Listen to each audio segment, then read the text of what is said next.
Oratrice, mechanic, the analyse, cardinal. Took me 2 days to learn how to pronounce that, by the way. But what's been bothering me more than its pronunciation is, what is this machine exactly? Why can it deliver sentences so accurately? Why has it got more power than the Hydro Archon? And why is it self-aware? But most importantly, why does it look like the gacha animation from Honkai Star Rail? Bruh. So what we know from the 4.0 Archon quest is that the Oratrice mechanic, the analyse cardinal, gives the final verdict or judgment on any trial or case that takes place in the court of Fontaine. Also, we know that from the case of child that even though Neuvillette said that child is not guilty, the Oratrice deemed child guilty, and that was taken as the final verdict, and hence child was put to jail.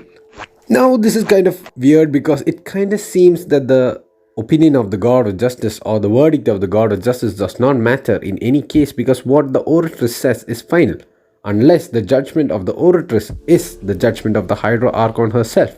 If you have watched my previous video, I had mentioned that there is a possibility that Focalors has placed a part of her consciousness within the Oratrice, and that is why it is able to deliver sentences so accurately.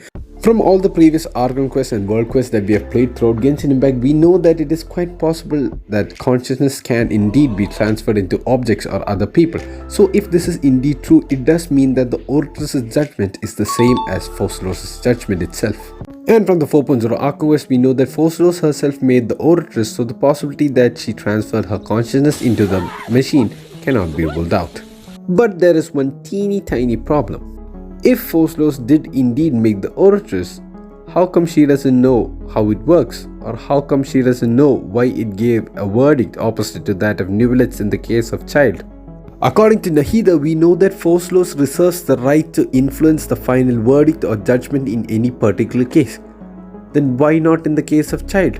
Why did Focalors allow the Oratrice to make the final verdict in the case of child? So that's when I got thinking, rather than Focalors making the Oratrice, what if it is that the Oratrice made Focalors? I know it's a bit of a stretch, but hear me out. You all must be thorough with the Fontainian prophecy by now, the prophecy that states that all the people in Fontaine will dissolve into the waters and only the Hydro Archon will remain weeping on the thrones. From the 4.0 Archon quest, we learnt about the existence of the primordial seawater, which could actually make this Fontainian prophecy come true. Now looking at the prophecy, it says that Focalors will be the only one who does not get dissolved into the waters.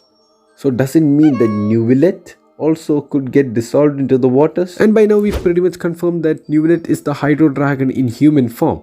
So if the Hydro Dragon itself can get dissolved into water, then why couldn't the Hydro Archon be? We know that dragons are much more stronger and powerful than the Archons, and they were in Teyvat much before them. So if the dragon could get dissolved into water, then why couldn't the Hydro Archon be? Either he's got insane amounts of plot armor, or Focalors simply does not exist. She simply does not exist because she was created by the Oratrice. Rather than Focalors putting a part of her consciousness within the Oratrice placed a part of its consciousness within Focalors. This would explain as to why Focalors does not know how the Oratrice works, and why the Oratrice actually has the final judgment in any case of trial. This would also explain as to why Focalors could be the only one remaining in Fontaine after all of the others have been dissolved into the waters. So it essentially means that Focalors is not only a mascot for the people of Fontaine, but Focalors is actually a mascot for the original Hydro Archon, the real God of Justice, which is the Oratrice mechanic, the analyse cardinal. And I'm pretty sure we've had our doubts that the Oratrice contains the Hydrognosis, and what better place to have the Hydrognosis than with the God of Justice or the real Hydro Archon herself. And so the voice that Lini heard when he entered the chamber of the Oratrice's core is the sound or the voice of the real Hydro Archon herself. Oh, but don't get me wrong, I'm not saying that Focalors is not the Hydro Archon, but a physical manifestation of the real Hydro Archon, which is the Oratrice. And it is possible that the Oratrice was not built by Furina, but built by the previous Hydro Archon, which is Igeria. Anyways, that's it for the video. I think I may have put some weird yet strange yet possible thoughts in your brain, so let me know what you guys think in the comments down below. Don't forget to like and subscribe, and I'll see you in the next video. Bye.